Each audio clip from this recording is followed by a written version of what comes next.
Sick with the slang, sick and I'm destined for fame. Do for the fam, not for the gram. Stunting, you're destined for pain. I do not front, I do not scam. Put some respect on my name. Sick like Cobain, click and I bang. Y'all gon' remember the name. Y'all gon' remember the name. What's up, ladies and gentlemen, boys and girls around the world? We are back once again with another episode of Real Talk with Zuby. Today, I've got on my friend and a very special guest. This is Ollie J Matthews. He is an author and he is also a health optimization coach. So if you've got fitness questions, nutrition questions, this is your man right here. How's it going, Ollie? I'm good. Yourself? I am very well, thanks, man. I'm always good. You know me. Yep. That's how the best way to be. I say that. I'm actually having some severe back problems right now. But apart from that, I'm fine. Yeah, well, you shouldn't be too swole. It's a problem, man. It's a problem. You have to lift on some machines for a week or two. I know. Oh gosh, probably. Yeah. I don't even know what happened. But anyway, man. So let's talk to the people. Tell us a little bit about yourself, man. What's your story? How did you get started in fitness and doing what you do? Well, it's kind of two branches, and then they sort of met together. When I was younger, my mum and dad split up when I was about 4 or 5 years old, and ended up. He moved a little further away because he had to provide for his family. That was where he was getting a job in caravan sales and then moved to sales management. And we saw him at the weekends and we saw him at school holidays. And then he moved a little further away to get into holiday park management. And it was a stressful job. And I was just growing up, being that young kid and just playing on the computer all the time. So I'd go there and I'd just end up eating a little bit, as you do when your nan's around and you got the comfort food around. And when I was around my dad's, it would be a lot of food. When we saw him on the school holidays, it was obvious there was some sort of stress there, but it wasn't to the level that people thought it would be a massive impact because it wasn't as open as it is now. And when I was 15, he went into hospital with a migraine, had a stroke and passed away. And from there, not straight away, but I kind of turned to, at that time, I turned massively into music and listening to rap, listening to hip hop, but also into food as well. And I put on a lot of weight. At that time, I was around nearly 270 pounds when it came to, by the time I was 19, 20, and had to do something about it. I'd gone through music college, started producing hip hop, rapping and everything. And that was where a little bit of the connection, where we connected further down the line. And I knew I had to do something about it. I went to run to the end of my driveway and couldn't get there. Okay. I hit a gym and I went in the gym and was scared of actually going into the weight section. Stuck on the treadmill, cross trainer, got a guy who's a good friend now. And he was a trainer at the gym there. And now he asked me for advice, which is kind of cool and be able to repay that favor. And I ended up losing nearly 100 pounds and made the decision to go on the bodybuilding stage about 18 months, 2 years later, which was when I was 22, 23. So that was where it kind of became addictive.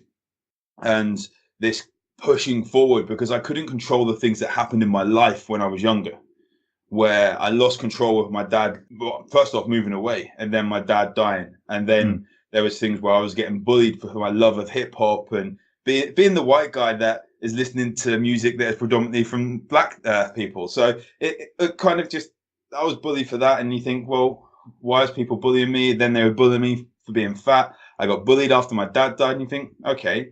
And even to the point where in October, my dad died in July of 2001. In October, the teacher said, "You're never going to be nothing." And those words rang true. And I was pushing through and got control of my food. And that kind of went from one extreme to the other, where I ended up developing exercise bulimia, where I would just go, if I fell off the diet, I would go and I would just go on the treadmill for 2-3 hours and hit the gym 2, 3, 4 times a day, just ridiculously obsessed with it and just push myself. And it wasn't healthy. But I also had a lot of issues psychologically when it came to that, because of wondering what people thought of me. And I competed 7 times. I stopped competing in 2012 because I knew I had, and I was a personal trainer at the time. It's kind of like where everything got merged in. And when I was growing up, my sister became a very good runner. She had, after my dad died again, it was what she put her time into. My uncle is a very good running coach around here and well known for organising a lot of the athletics clubs and things. And I kind of went the other direction. I couldn't help them with my nutrition knowledge, even though I knew I could, but they wouldn't ask for it. And I pushed forward, and realized that there was a love of working with athletes.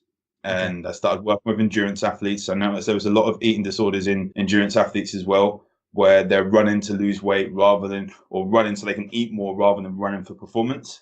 And I got a name for myself where I worked with a guy in the Tour de France. I worked with, consulted with an Olympic cyclist and got to pro athletes and Ultraman world champion. And it was great.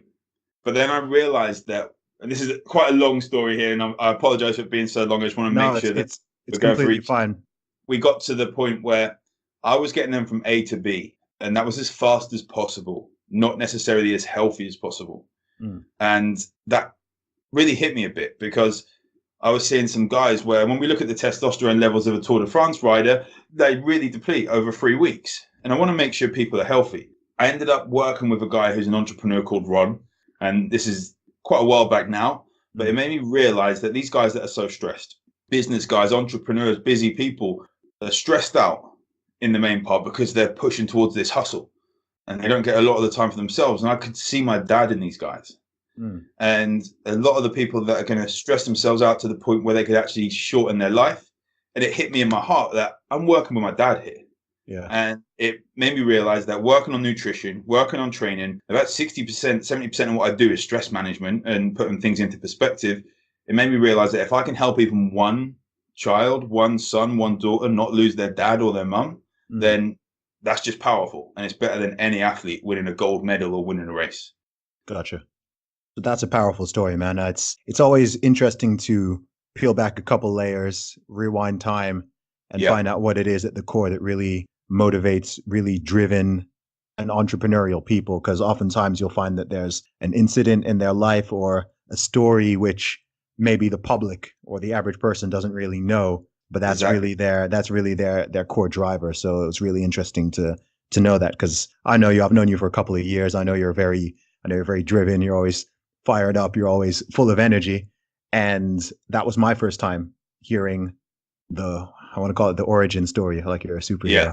And it's really interesting to hear that. And so that drive, obviously having that bereavement with your father and then seeing that in other people and thinking, you know what, there's something of value that I can offer these other people to avoid a negative situation, either for them or for somebody close to them. And I think it's very noble. I think it's very inspiring as well, because I think, all of us, we've all got different talents, different abilities, different knowledge and skill sets. And I often think, how wonderful would it be if everybody used that for the betterment of everyone else, right? So you want to maximize yourself. That's why I also love the gym. I love training, because it's like, this is self-improvement. I want to offer the world, let me create the best version of myself, mentally, physically, spiritually, everything. And then I have more to offer everybody else. And by other people watching me doing what I'm doing, whether indirectly or directly, they might go, oh, cool. Like, okay, he's doing that, so I can also do that. Oh, there's another level I can reach in this thing.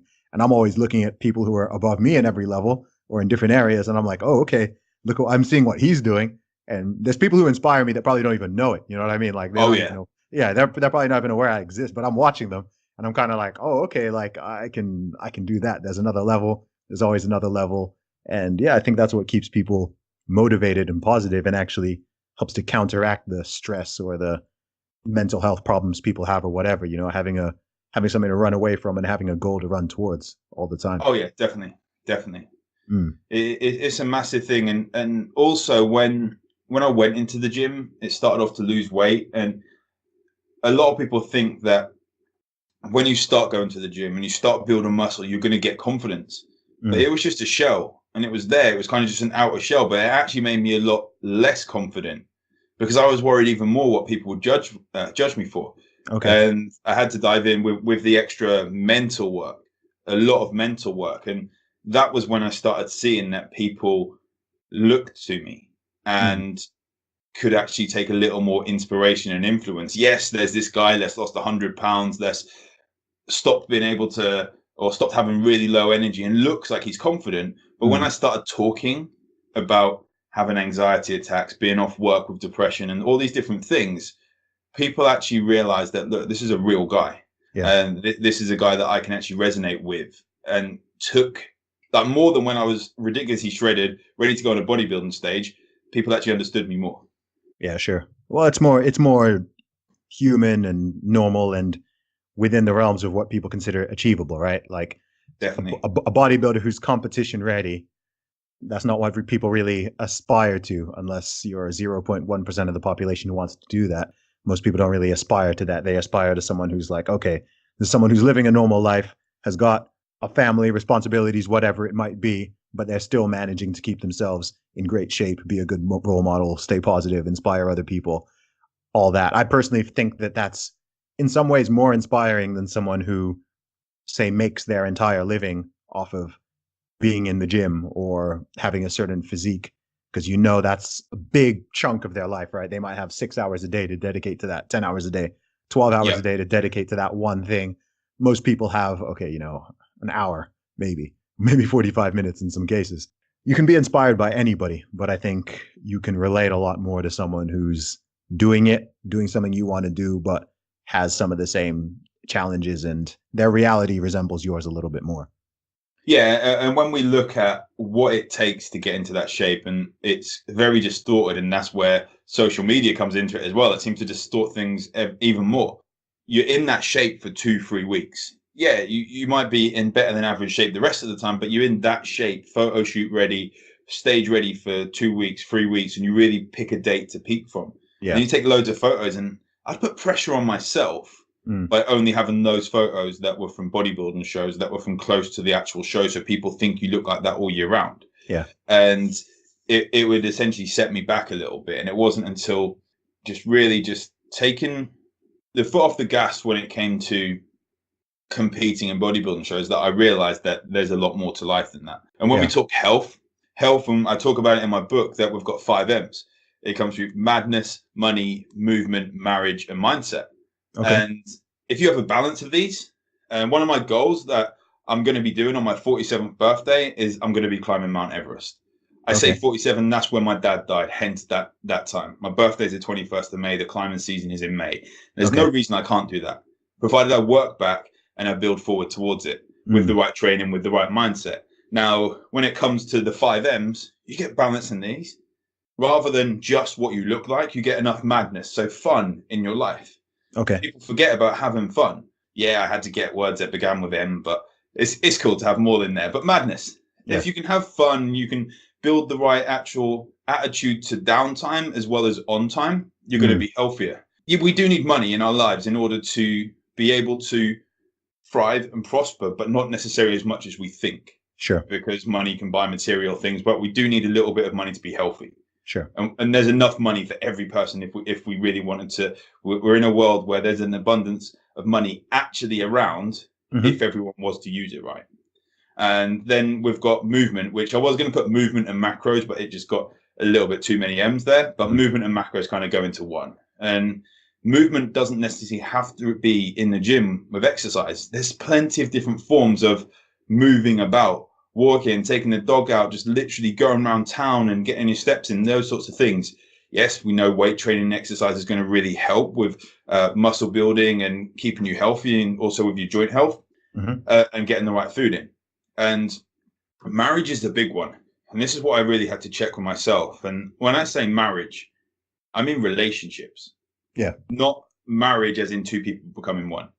Marriage as in what you see in the mirror, your relationship with yourself, your relationship with those around you, with family, with friends, even with your pets, all these different things, because there's studies that have shown that just with physical touch, people can actually de-stress a lot more. Sure. And there's a reason that some of our most sensitive parts are between our shoulder blades on our back. When humans actually touch and rub each other, so tickle and backs and stuff like that, it can de-stress you, but it also de-stresses the person doing it. There's a reason that we can't always get to those places which de-stresses us. So that's interesting. Marriage. Yeah. It's a good book, actually. Dr. Rangan Chatterjee, he's got The Stress Solution, and he goes on about that, and it's such a good book. He's probably actually able to get him on the podcast, actually.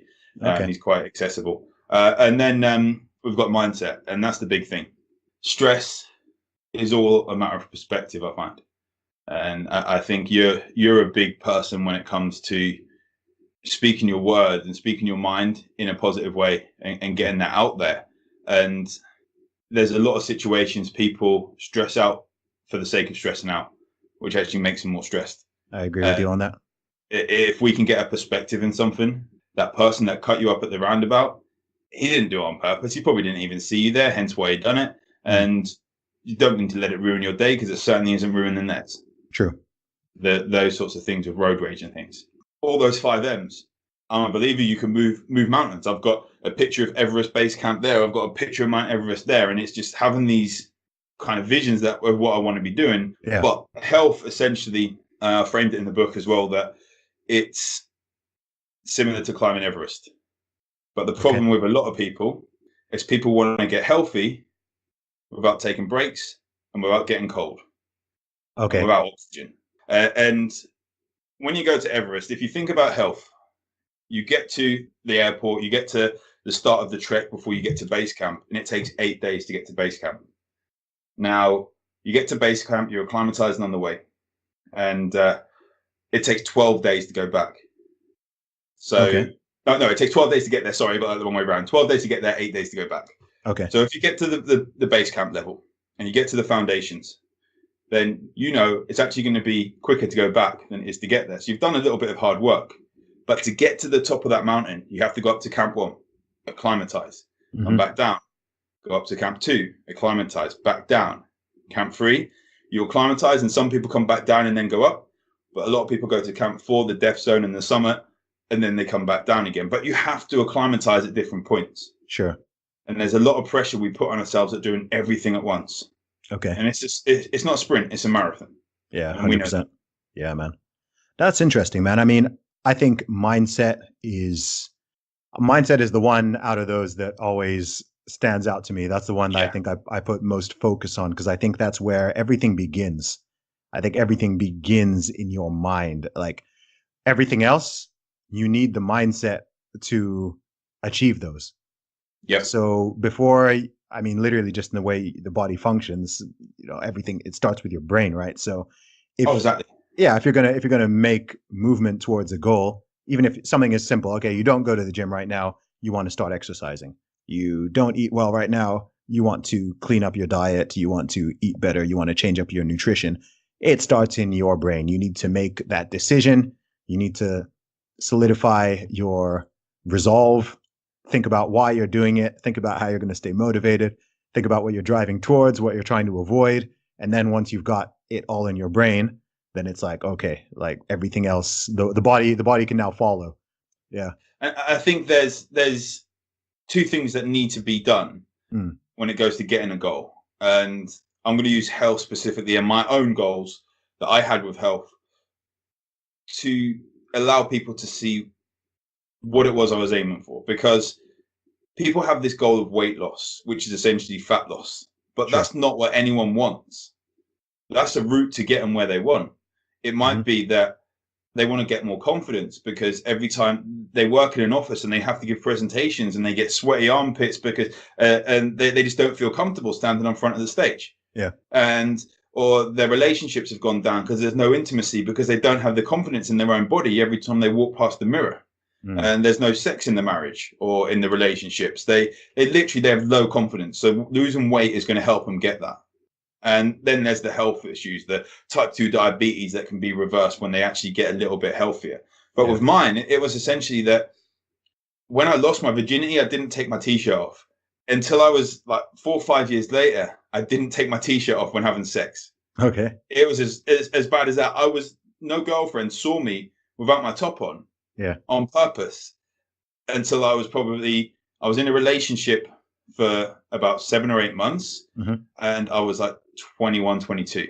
And I mean, one of the things I would do is I would wear being into hip hop, I was wearing such baggy clothes at the time. And that was also another way of hiding it. Yeah. Having such baggy t-shirts and like sleeves that come down to like here and stuff like that. It was crazy. How the fashions even changed there, but I would hide it. And I realized that I needed to do something about it to help me with my confidence. Yeah. And knowing why you're going to do something, why you want to do something, then that's powerful if you realize what is going to come out of it. What is you're going to like. your life going to look like in 12 months when you actually implement something? Absolutely, man. And that, it goes for everything. One thing I love the most about the gym, training, nutrition, bodybuilding, strength training in general, what I love is that I think it's so applicable to every facet of life.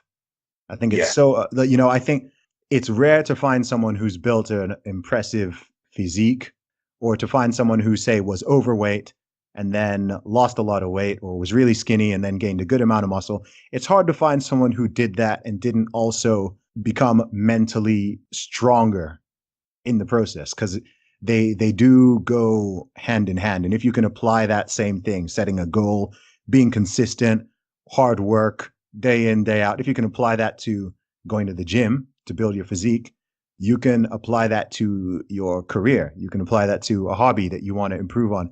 You can apply it to learning a new skill, whether that's skiing, whether that's learning a language. It's the same process. Just discipline. It's the same process. Yeah, discipline, consistency, right? If you just go to the gym once or you go once every week, you're going to struggle to make progress, right? If you go 3 times a week for 3 years, you might not even notice the progress as it's happening, but as long as your diet's not ridiculous, then you're going to see the progress. And I just think you can take that same model and it's like, okay, just apply it to anything. Like a couple of years ago, I was like, you know what? I should be able to speak a foreign language. I'm going to learn French. What made me set it in my brain was like, I'm going to treat it like I treat the gym. And yeah, so in fact, I even did it at the same time. So before I'd go to the gym in the morning, I would do my 1 hour French lesson. Oh, wow. So I kind of connected them in my schedule.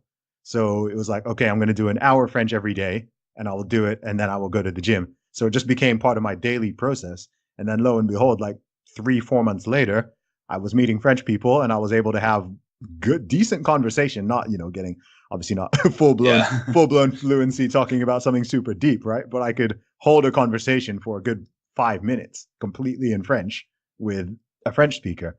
And that was just from the same process. It was just the same mental state. And I think, you just like you build strength with reps in the gym, you build strength with repetition in anything. You keep doing it. This podcast I'm doing right now, this is my 5th or 6th podcast I'm recording. And already each one, I'm feeling more comfortable. You do. I'm umming and ahhing less each time.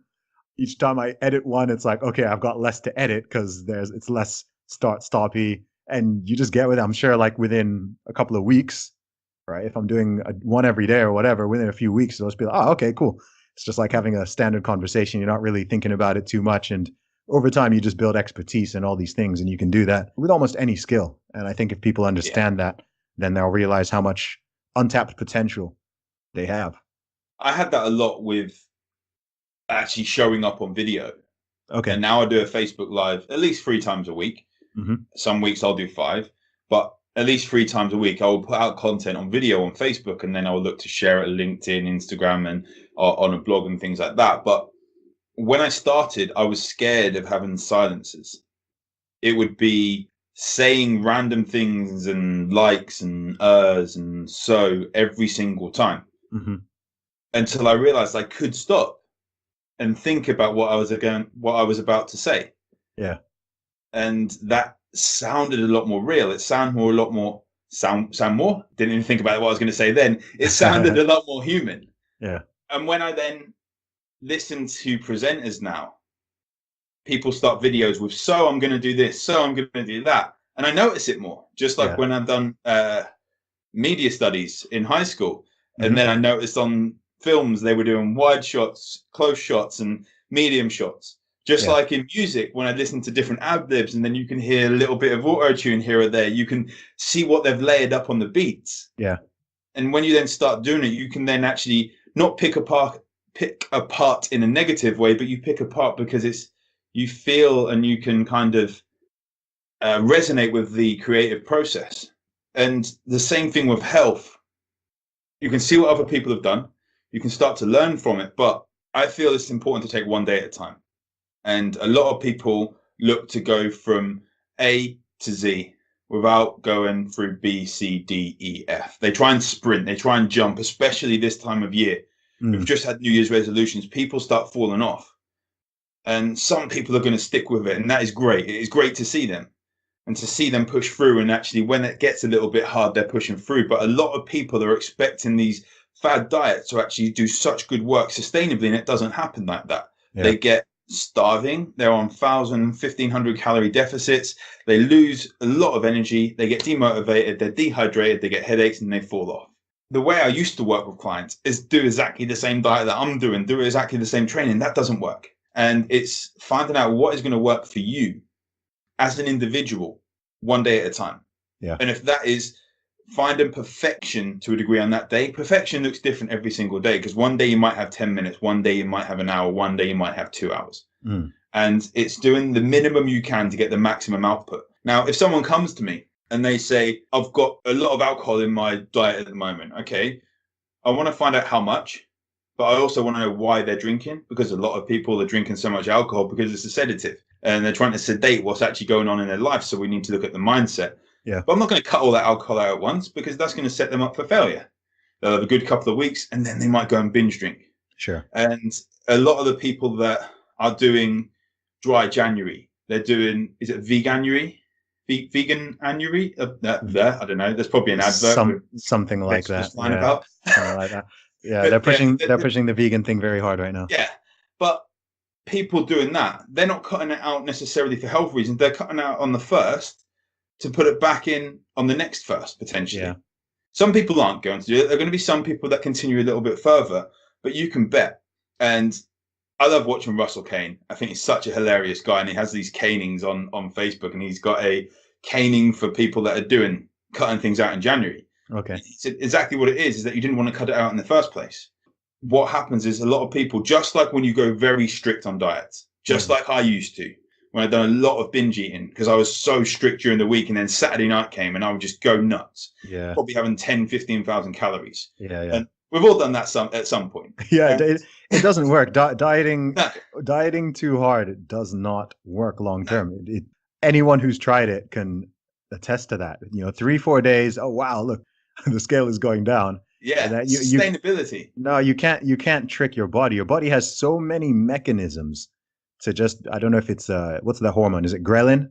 Ghrelin and leptin. Yeah, when it just ramps up. And I remember when I was in university, I was going on a cut. This was like the first time I did like what was supposed to be a proper cut. I had tried a whole keto diet, which I never do now because it's not very good for me personally. Yeah. And I dropped down to, I was normally eating about 3,200 calories a day. At the lowest, I dropped down to, I was eating about 1,800. Wow. And I was at uni. I was cycling. I was studying. I was still going to the gym. And it was so ridiculously low for me. I was just trying to get through it. My legs were feeling heavy, and I lost a lot of muscle. And I'm not someone who generally ever has to deal with binge eating. But after a few weeks, I had one day where it was actually in the evening. Like I was all right for the day, and then in the evening, tired. It just hit me. I ate, golden nuggets. Yep. Golden nuggets. Yeah, I ate an entire 750 gram. I didn't even eat it out of a normal bowl. I took like a mixing bowl, and I just dumped it in there. I put in marshmallows. I put in, like, my body just wanted carbs, calories. It was insane. Like I just ate, and my stomach was full, and I was still hungry. I was like, you know what, this is insane. I've never experienced this in my life.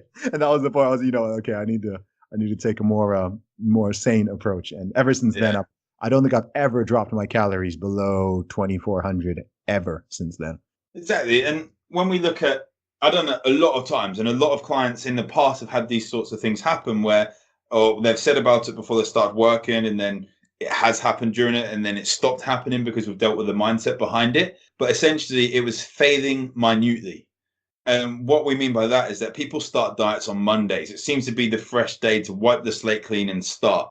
Yeah. Now, Wednesday, they might have a social gathering in that evening, and then they go out and it's at Pizza Hut or, not McDonald's, Five Guys or Nando's or whatever it is. And let's not discriminate between them. Let's try and get them all in there. It might be a TGI's or whatever it is. Yeah. And they go there and they eat a bit of, let's say, rubbish, which essentially you can still eat it if it fits your calories to a degree, but you need to be getting the nutrients in your body still. Sure. Now, They go and eat a little bit of rubbish, and then that mentality in their head says, "Oh, I've messed up.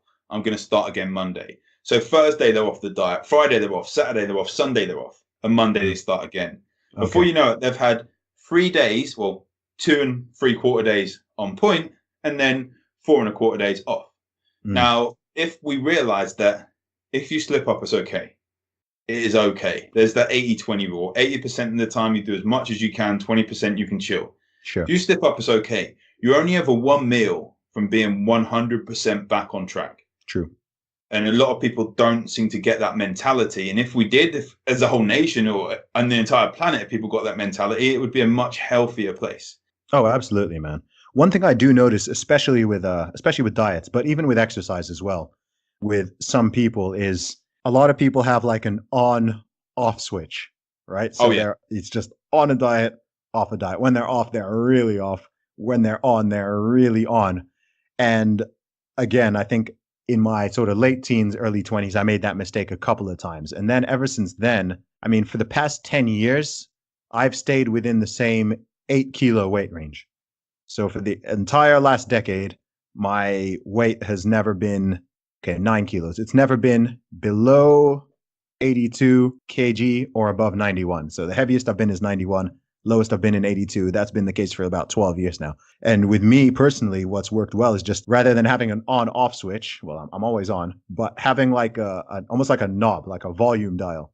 Yeah. Right? So if it's like, okay, it's winter, I don't really need my 6-pack right now, I want to get a bit stronger. It's like, okay, cool. Turn it up like a notch, tiny notch, like a couple extra 100 calories a day. And then, when I want to lean down, just turn it down a bit. If I start seeing, oh, I'm getting a bit flat, turn it up a little. Oh, I'm getting a bit fat, turn it down a little. And yeah, it just works well. And you don't have that. I find with me personally, I don't have that sort of mental fight of like, okay, I'm on a diet. Okay, I'm off a diet. I'm bulking. That's why I don't really like the ideas of cutting and bulking. Right. Oh, Not like, I don't bulk, like just get up to 100 and something kg or whatever. And then in the summer, I've got it's just like little incremental bits. And with that, if you have like, I don't really do the whole I don't do the cheat meal thing. I don't do the cheat day thing. I did all that in the past. I tried it all. And yeah, it just leads to bad eating habits. Like you're strict for 6 days. And then the one day you just eat like a pig. And it's just like, that's not healthy. I'd rather, if I want a little snack each day, I'll have a little snack each day. I might have 2 snacks each day, but it never goes outside of certain boundaries. So I never just go binge crazy, and I never will starve myself. It just stays in the same zone. That keeps me mentally stable, keeps me physically stable, and it works. Yeah. And also with that mentality, that if it's a Thursday and you've got a social gathering, you could actually go out and have a meal. Yeah. And rather than I used to be in the mentality, I missed my best friend's wedding because I couldn't take my own food with me. Oh, no. It was that bad back in the day. I went to the cinema and took chicken and broccoli for a first date, and I didn't get a second date, funnily enough. Oh, gosh. It's just ridiculous things which I look back now. And yes, if I was dieting for a bodybuilding show, fair enough.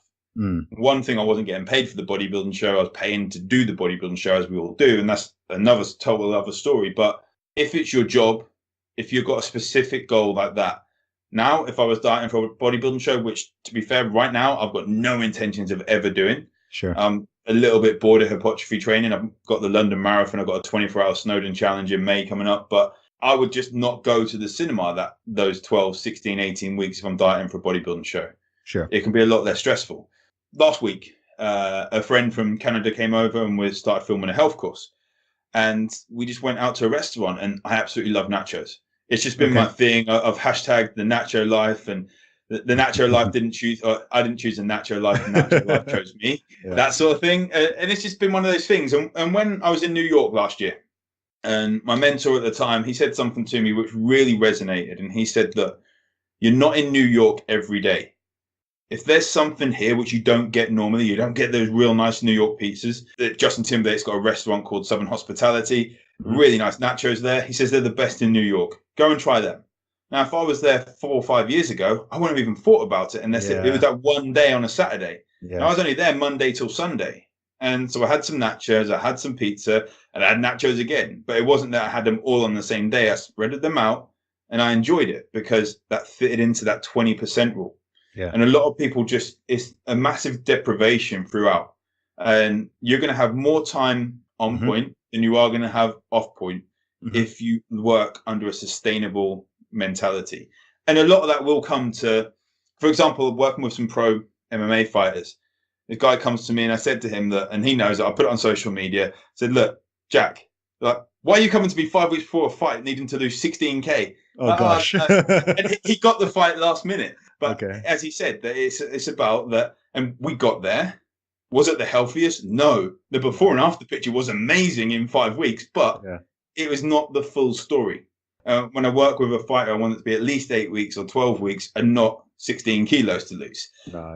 And if it's for a specific event, yes, we can crush it for that. But those guys don't stay in that shape all year round. It's that on-off switch again.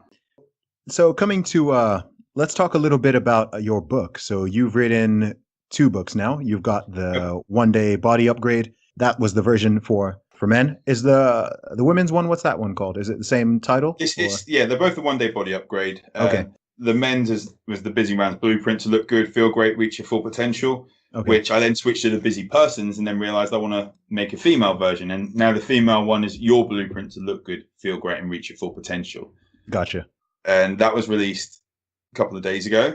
And I'm kind of a bit random when I do books. Like I wasn't planning on releasing the other one. It's sitting on my hard drive for 18 months. And then I released it just suddenly one Friday night. I started going into typesetting and then released it on the Monday. And the women's one was a bit more planned, but I wasn't planning on releasing it 2 days ago. I was going to wait until next week. And then suddenly Amazon okayed it. And my mentor now decided to say, look, we're going to push this today. Can you give the listeners a little bit of an overview? What are the main topics? I have a chapter on each of those 5 M's, as I mentioned about, and essentially 5 M's, and then moving mountains, my Everest obsession. But the female one goes a little bit more in depth with hormones. So we go into things like the menopause, we go into periods, and we go into a little bit of stress management. I'm never going to be the most politically correct person, You don't especially need to be. in the world we live in. You don't need to be, bro. Yeah, you don't need to exactly. be. This podcast is called Real Talk.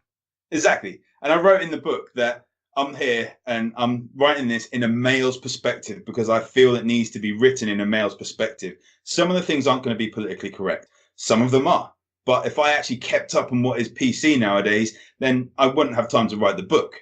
And then I go on to say, look, if you want to complain, that is fine because there's so many snowflakes here. But if you want to balance your hormones, feel great, lose some fat in the process, and then be able to blow over the latest snowflake, great. Follow the stuff in the book. It's looking through stress. It's looking through things that work, but it's not changing your body in one day. So let's not get the title wrong with that. It's not saying this is a fad diet. One day you're going to lose 20 pounds. It's saying that one day at a time, you can start to build habits. You can start to build momentum. You can start to build consistency. And that is what we need to focus on one single day at a time. And as I said, perfection today may not be perfection tomorrow. Just because you may be able to burn 1,000 calories from exercise today, don't get in the habit of 1,000 every day, and that day you can only burn 500, that it's bad. Because every single day and every single person is different. And it's about just finding out what is going to work with you in this stressful world we live in and how we can actually use stress to thrive. Okay. Yeah. How can we use stress to thrive? That strikes me as interesting. It's putting the perspective on it. Okay. That we do need some sort of stress. Okay. A job, for example. My own job, when I used to work in a big insurance company, I hated that job. But if I'd have put perspective on it, that yes, I was selling insurance. I wasn't doing anyone out of money or calling anyone out of money. I was selling insurance, but it was repetitive. And it actually, losing management roles gave me anxiety. I had 2-3 months off with anxiety attacks and depression. Putting perspective on that job was I was in insurance and I was selling someone insurance, which they legally needed to actually follow the rules of the road of driving a motor vehicle. They have an accident and they haven't got insurance. What is going to happen? Well, they're going to get points. They're going to get a criminal conviction, potentially, all these different things. But me selling them that insurance that they actually need is doing them a favor. and I'm helping them out because they're actually able to then get another car. So they're still able to go to work. If they're injured, they're able to get the medical care that they need if it's their own accident and no one else is involved. Mm. Their family are not going to have someone there who's injured, or maybe worse, then they would get compensation if it's worse. So many different things that come off. If I could actually put that perspective on, you feel you're actually doing some good. Yeah, so you basically reframe the job to make it clear in your brain, in the grand scheme of things, what the benefit that you're providing is. Exactly. And then if we look at the anxiety side of things, okay, there's a chapter in the book called I Felt Like I Was Having a Heart Attack. It's in the second book rather than the first one, in the female book rather than the male one, because I hadn't written it then. But it was a blog post I put, and I thought, this needs to go in the book. And it was talking about how I had an anxiety attack. It felt like a heart attack. I was sweating so much, what I would expect a heart attack to feel like. Heart was just pounding, couldn't concentrate or anything. At that time, it was last week of October. So it was just over 2 months I was off work. At that time, I was at the lowest of lows. It was horrible. But if I'd have put that into perspective like I did at the end of that time, at the start, where it was time for me to get back into personal training, get back into fitness that I loved and helped actually helping people. Like I did when I got back, I then went on to a phased return. I was telling a client about this earlier, that I went back 2 days and then upped it to 3 days and then 4 days. And when I went to get to 5, I built up my personal training business that I could bring those hours down. Okay. So it was actually a benefit. And if I'd have reframed that, I'd have actually been in a much better mental mind state than I was at the time. And going back, that was the best thing that could have ever happened to me, because that gave me that push to get out of that job. Gotcha. But if we can reframe things and we can reframe stress, we can use it to our benefit. Okay, yeah, that makes sense to me. I think the same thing often with fear. So I think oftentimes fear, like you should actually go towards fear. So I think you can reframe fear for it to tell you what you actually should be doing. Yeah, when I say that, I don't mean fear like your life actually being endangered, right? I don't mean go run into a motorway. But if there's something that you want to do and you feel some fear or anxiety or trepidation about it, that's actually a sign that you should do that thing, because it means it's outside of your comfort zone. And by going and pursuing that, firstly, it means that you want it, right? If you're a single guy, you're not going to feel nervous about talking to a girl who you're not attracted to. However, if it's a girl you're really attracted to, you're going to feel the nerves, you're going to feel the anxiety, you're going to feel the fear. And that actually means, do it. Like, go do it, right? And what's the worst that can happen? Exactly. You're in the same position. Exactly. That's why I said, as long as it's not actually a life-threatening situation, it means, go and do it. And then once you've done it, you can put things within your comfort zone. Like all of us have learned new skills. There was the first time you stepped foot in the gym. You said it was scary. Yeah. There was the first time that I stepped foot in the gym. I was probably around 14 or 15. And that was scary. It's a weird atmosphere if you're not used to it. The only way you can get that into your comfort zone is by doing it. There's no way to shortcut experience. Sometimes you just have to do something. And after you've done it, not even that many times, I'd say most things, after you've done them 4 or 5 times, you become quite comfortable. You might not be a master, but once you've been to the gym 4 or 5 times, you're like, okay, I know where stuff is. I know what to expect. I somewhat know what I'm doing. And it's like, okay, cool. That didn't take that long. That took a week. And now I can do this thing. And then each time you can keep on expanding. That's what I always try to do in my life. Like each year, I want to learn at least one new skill each year. And I figure, okay, if I can keep doing, if I can keep doing that, by the time I'm, 40 or whatever, cool, I'll have like this whole suite of skills. So I don't know, last year or 2 years ago, I told you already about learning French, and then I did the same with Spanish. And then I was like, all right, I want to learn how to shoot YouTube videos and learn how to edit them and all that. And okay, I taught myself that.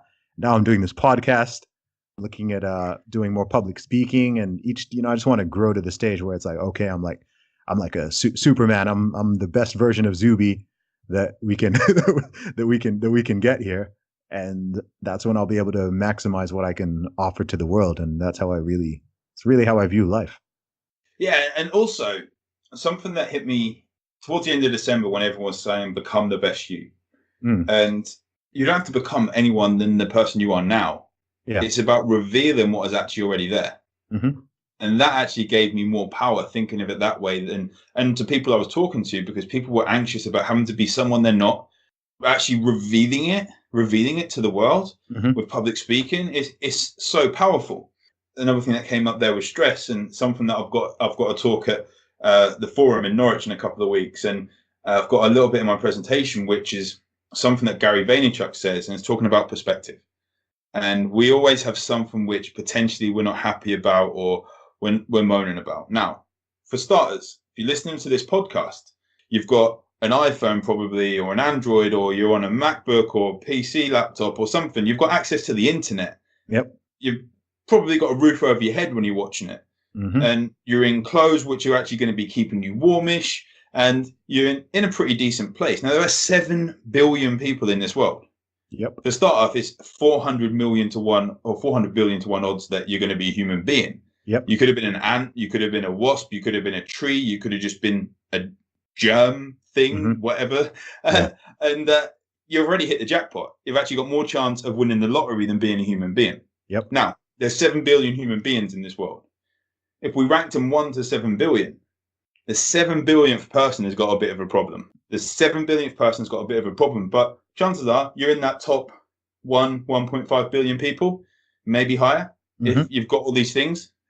Unfortunately, due to the world, poverty in the world and everything like that. Now, perspective. And this is another thing out of the Dr. Rangan Chatterjee's book, the Stress Solution. And he's talking about there's a guy that he interviewed in a program he worked on, a guy in India who's, what's the little carts they go around in? But they usually rent him out like a little taxi sort of thing. Oh, like tuk-tuks. Yeah, those sorts of things. Yeah. And he's renting it out, and he's a driver of one of those. And they done a study. I don't know how they done a study on his happiness. And his happiness was the same as about 80% of the United States of America, their population of the USA. Sure. And they looked at his house, and he just literally had like a tarpaulin over. One side was completely open. And he said, yeah, we get a little bit wet when it's monsoon season, and it's a little bit uncomfortable, but it's fine. It dries out. And he was happy in what we would potentially say is a very uncomfortable place to be. Yeah, well, discomfort breeds strength and resilience. I'm not a scientist in this regard, but I think it's pretty clear that there is a strong correlation, and I would argue causation, between certainly comfort, wealth and comfort of a society, of a nation, and mental health problems, right? Mental health problems are quite a modern Western phenomenon, right? Like, if you go somewhere where people are struggling to achieve the very basics of life, and people are waking up every day struggling to survive, like genuinely struggling to survive, they might be stressed, they might be anxious in a way, but those people don't suffer from what we know as depression or anxiety in the sort of scientific modern sense. Like, it's extremely rare. If you go to, like you just said, India, if you go to certain parts of Asia, certain parts of South America, Africa, people aren't talking about these things. Everyone knows what the drive is, to go out there and survive and provide. And I think that we've now been so far removed from, I guess, our ancestral state, our natural, right? Like, if we want food, what do? We drive to a supermarket, and every food that we can imagine from all over the world is just there, like packaged. Not in seasons, actually available year round. No, it's just packaged there in plastic. We just pick it up, put it in a trolley, pay for it, get back in the car, drive back. Of course, you'll be more active than the average person. I'll be more active than the average person, but most people, you sit down, you look at a screen for 6 hours a day, you sit down for 8 hours a day, and it's almost like when you're going to a gym. I was talking to my girlfriend about this the other day. You're almost pretending to do the stuff that your ancestors would have just done naturally in their day-to-day survival, right? If you're on a treadmill, you're on a cardio machine, you're like replicating, you're like pretending to walk, you're pretending to run. If you're lifting weights, you're like pretending to climb a tree, or pretending to lift an animal, or pretending to do all this stuff. And it's like, it wasn't that long ago where people weren't pretending. People were working on farms, people were gathering, people were hunting. And, there's still places where people do all that. But I think that the comfort of modern life, as wonderful as it is, and as grateful as I am to live in it, it does come with a lot of its own potential dangers and downsides, especially when it comes to people's health. I don't even think that's an opinion. I think that's just a fact. Oh yeah. And when we look, there's a show on Netflix called The Kindness Diaries. Okay. And it's a guy called Leon Logothetis. And I was lucky enough to meet him in Santa Monica a couple of years ago. I'd watched the series, only about 20 minutes long, but he goes around the world based on the kindness of others. He lives in LA and he's such a nice guy. You meet him and he's exactly what he's like when he's going through the show. He's got a 1970s motorbike and a sidecar that he calls Kindness One. Okay. Bright yellow thing. And even from when he sets off in LA, he has to have the kindness of others to put gas into his motorbike. Okay. He has to have food from others. He has to have shelter from others. Even the trip from New York to Barcelona in the massive boat with all the cargo ships, those sorts of things, was paid for by others. The food on there was given to him from the kindness of others. Okay. Most of these people had nothing, it seemed, but they have kindness in there. And he was looking for places where he could give back. There was one guy who was actually Scottish, but living in, I think, Las Vegas, and he couldn't get back for his son's wedding because he didn't have the money for it. Okay. And he paid for him to go to his son's wedding, when he got to places like Thailand, to the Philippines, and these sorts of places where, unfortunately, there was a lot more what we would class as poverty. Mm-hmm. But they actually love this community there, and they're thriving off of having a community still. But there's times where he would actually pay for someone to build a house for someone because she was suffering from AIDS. I believe her husband had died from AIDS, but she was still caring for the community. She was being so kind, and he was just giving back. But when you actually look at that, and that was another one where there was a guy who has a tuk-tuk, and he ended up buying a tuk-tuk for him, so he didn't have to rent it because about 80% of his wages was going on the rental. And we look at actually putting things into perspective. Even in the last 20 years, 30 years, I'm 33 this year. I'm 32 at the moment. But even when I was, say, 10 years old, it's a completely different place in the last 20, 22 years, where there's so much more stress put on people. And we also seem to have this kind of looking down on millennials, it seems people doing, but the older generation raised them, and then the generation raised them above. And it's always just been the generation above looking down on them and looking down on them. We need to build people up rather than knock them down. And too many people look to build the tallest skyscraper in the city by knocking others down, rather than physically building the tallest skyscraper. And that had so much more stress. Yeah, it does. It does. I think that, the challenges of the modern Western world, if we want to call it that, it's a deep and interesting conversation that I find myself having more and more frequently at the moment. Again, with myself, because I've got an interesting perspective. So when I go to Nigeria and you go to certain parts of it and you see certain people and you see real poverty, right? So not what people might consider poor in the UK or even in America, but, you see real just lack of the very basics, clean water, good nutritious food. You see there's a lack of that. And we were talking about reframing earlier, from being young and seeing that, it's always helped me to just keep maintain my gratitude and my perspective. So whenever I'm thinking of things and I'm making comparisons and whatever, I tend to compare things to other places in the world and also to history. So when you get someone who's saying, oh, the UK is, say you've got some people who think the UK is terrible and the system is broken and the economy is rubbish and whatever, I'm always like, compared to what?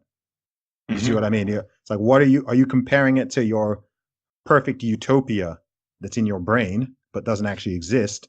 Or are you comparing it to how the UK was 100 years ago, 200 years ago, 300 years ago, and also the UK compared to the vast majority of the world, as you alluded to earlier when you were talking about the 7 billion people? If you reframe it like that and you gain some perspective, you learn really quickly, like, oh gosh, like we're in an extremely fortunate and lucky position. That brings with it some of its own weird challenges and things like that. But if you look at the things people complain about, the things people consider problems, in the grand scheme of things, with some exceptions, in the grand scheme of things, they're normally pretty weak. Like when Yeah. I catch myself, I try not to complain just as a general thing. Yeah. Or I mean, we all do it. Like, and yeah, then yeah, I'll do it and be like, oh my, oh, yeah, whoops. yeah, yeah. I call it zooming out, right? If I find myself Yeah. complaining about something, we all do it. It's a human thing. But then I kind of take a step back, zoom out, look at my life. I'm like, yeah, like I'll shut up now because my life is, like Yeah. would 9 out of 10 people in the world quite happily swap their lives with mine? Yeah, they would. So let me not complain too much about this train being late. Do you know what I mean? Oh yeah, exactly. Or this traffic on the road that's making me 7 minutes late when it doesn't really matter if I'm 7 minutes late.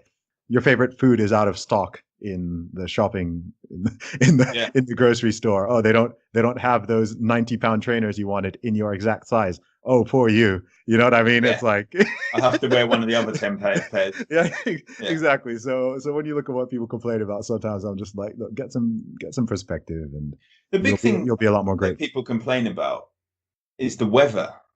Yeah.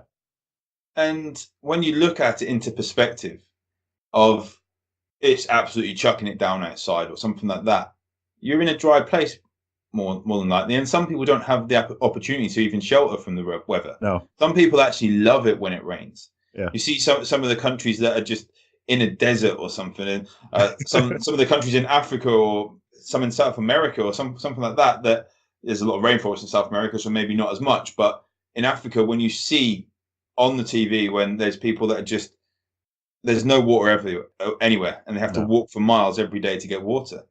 And they would love it if it was chucking it down with rain. Yeah, it's a blessing. More than likely. Yeah. And then they have a rain dance and they start celebrating it. And then we're here moaning because we've got to get a little bit wet to walk 5 meters out to the car. Yeah. It's crazy. It is and funny. a lot of that puts stress on. And in fact, talking about building momentum, I wrote my first book. That was in September, it got released. Then I've repurposed the book essentially to make it into a female version. But then I've now got the bug to write another book called The Stress Stomach. Okay. About the amount of stress we put on ourselves. It gets put in our stomach because of the stress, like so much cortisol built up and everything. And there's going to be a lot more into it than that. But it then stops people being able to easily relax and easily be able to let their body thrive and be healthy. And I feel there's a massive need for that. But it's again, stress. I think it's actually been diagnosed as bad as obesity to a degree. And stress is one of the causes of obesity as well. Yeah, absolutely, man. That's why I don't believe in stress. I'm going to write a book then. You'll believe in it. I always tell people I don't do stress. Like other people can believe it. I don't do stress. But we do need stress to move forward. Yeah, I guess so. I guess it's not stress, it's a drive. So there is some sort of stress in a good way. Yeah. Just like cortisol, we think is all bad, but we need cortisol to actually wake up in the morning. I think of it as pressure. Like I don't mind pressure. I do pressure. I don't do stress. Like I might feel pressured at times, but I never. I'm someone who almost will never say that I'm stressed because I'm just like, no, I don't even. Zuby can't get stressed. I can get under pressure. I can have something coming up. I can have something important, but I'm not stressed. I'm calm. I'm ready. Does it stress you out if you start getting a little bit stressed? It doesn't happen. I don't believe in it. It's like a ghost. You're stressed about getting stressed about stress. It's a ghost to me. All right, man. So last thing I want to say is, so for someone who's been listening to this, who is, say, a beginner, someone who's just started out with training, or someone who wants to make a big change, someone who wants to get into fitness, get into the gym, get into eating right, what do you recommend to them? Find out why you want to do it. If you can really dive into why, and when you ask yourself why, I want to lose 10 pounds. And what do you mean?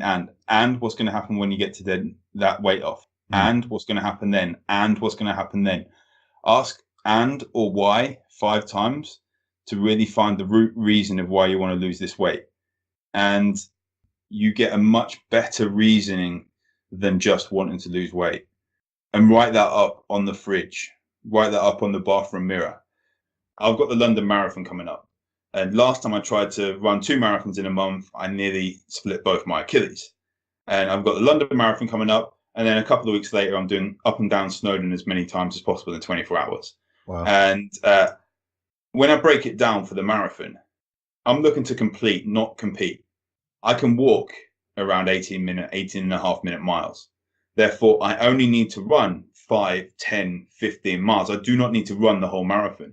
Mm. And when we look at a goal, break that down. If you've got a big weight loss goal, like mine was nearly 100 pounds, break it down one simple day at a time and start winning every day, and Gotcha. you'll build momentum. Awesome, man. That's perfect. So where can everybody find you, Ollie? What are your social media channels, website? I'm on Instagram and Twitter as OJAYPT. I still haven't changed that PT thing after that, but it's there. It's what people know. And revitalizationblueprint.com is the website. I'm on Facebook as well. It's revitalization spelled with a Z. But just drop me a message on Facebook. I think it's Ollie Jordan Matthews. I'm under there as.